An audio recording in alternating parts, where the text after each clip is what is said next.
evening, everyone. Thank you so much for being here tonight. It means the world to me, and to see mentors who've guided me, family who've stood by me, friends who've been with me through thick and thin, and supporters from every corner of the state. And I wouldn't be standing here tonight without you.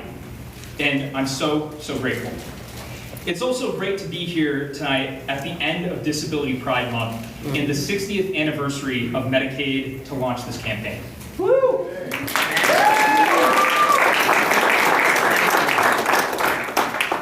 It's especially meaningful to be launching this campaign here at the IBEW Local 104, a union hall that represents the very best of what it means to fight for the working people.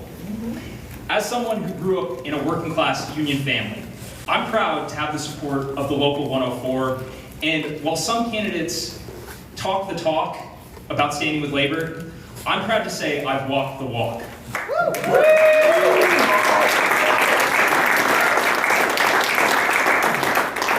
And I will always be a relentless fighter for unions, for collective bargaining, and for the working class. It's safe to say I may be the only candidate in this race who can say that.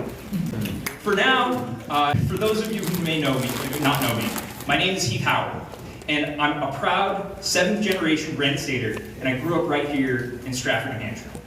I graduated from Spalding High School and went on to study history at the University of New Hampshire. I'm the son of an occupational therapist in public schools and a building inspector. My parents taught me the value of hard work, the power of community, and that we have to do better when we do better when we stand together. I live over in Stratford with my partner of 4 years and our rescue dog Sadie, who, believe me, she runs our home with an iron paw. But my journey into public service didn't start with a campaign. It started when I was 15 years old, after a devastating injury that nearly left me paralyzed. I suffered a burst fracture in my lower back, an L4 burst injury, and it changed the course of my life forever. 2 surgeries later, and I'm still living with chronic pain, but what that experience gave me, beyond the scars, was a front row seat to just how broken our healthcare system is and how it too often fails the people who need it most. That moment was a spark.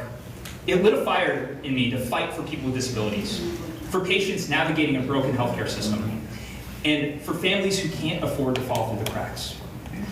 I know what it means to live with uncertainty. I know what it means to have to advocate just to be seen, just to be heard. And I know that we need more leaders in Washington who have actually lived these struggles, not just read about them in the white pages. That's why I ran for office. That's why I became one of the youngest legislators anywhere in the country, winning not just once, but twice in one of the most competitive Republican-leaning districts in the entire state. That's why I'm now serving as vice chair of the House Progressive Caucus in the State House. And it's why, despite being one of the youngest candidates the youngest candidate officially in this race, I bring more legislative experience than all of my competitors. And let's be clear, I didn't just talk about progressive values, I got things done. I passed 28 bills through the State House, even under Republican control. Because I believe that progressives have a responsibility not just to talk about the issues, but to deliver real results. Now, here's the truth. The status quo is failing us. In 2024, Democrats lost again, and we keep losing working class voters to a MAGA movement that offers scapegoats, not solutions. Because too many people feel like no one is listening to their pain. Wages aren't keeping up, housing is unaffordable, healthcare is a maze of red tape and bankruptcy. The cost of living is out of control, and the political class just struggles. We need something different. We need something bold. We need generational leadership. So tonight, I'm here to tell you, I'm running for Congress.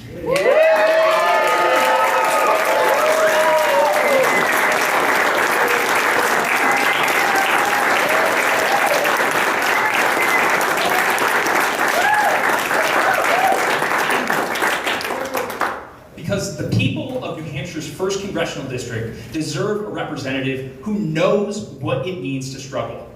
and who's ready to fight like hell to make things better. If elected, I would be the first Gen Z member of New Hampshire's federal delegation. But this isn't about being a first. It's about perspective. It's about urgency.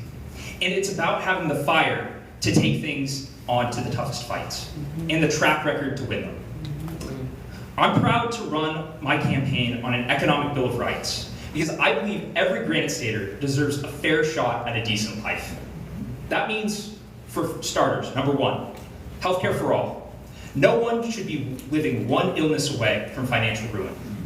It's time for Medicare for all.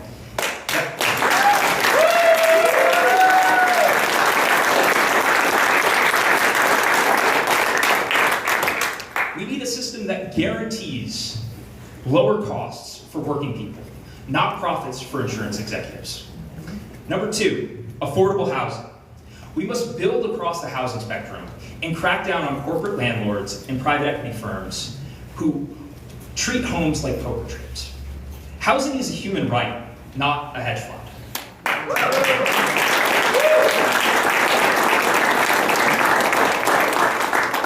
Number three, a living wage. No one working full-time should be in poverty. New Hampshire is the only state in New England that still uses the minimum federal wage of $7.25. Yeah. We need to raise the federal minimum wage to at least $15 an hour and tie it to inflation so that workers stop falling behind. Yeah.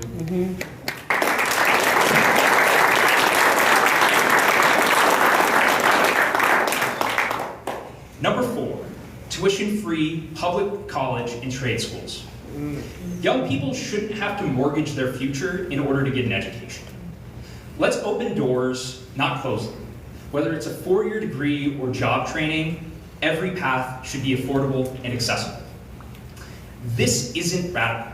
It's common sense. It's about making sure everyday people can live, not just survive. The future that I want to build is that one. But I can't do that alone. From the moment I stood back up after my injury, I've known the power of resilience. From battling Republicans in the State House to fighting for working people in Stratford and Barrington. I've never backed down from a challenge, and I'm not about to start now. But to take this fight to Congress, I need you, your voice, your belief that we can do better, because we can, and we must. So tonight, let's build a movement. Let's raise our voices. Let's show the country what it looks like when a small state with a big heart sends a young, battle-tested, working-class candidate to Washington. Together, we can do something. Not someday, now. Thank you so much for being here tonight, and thank you for believing me. Thank you for standing with me in this fight, and I would really appreciate it if you could chip in and volunteer. Thank you.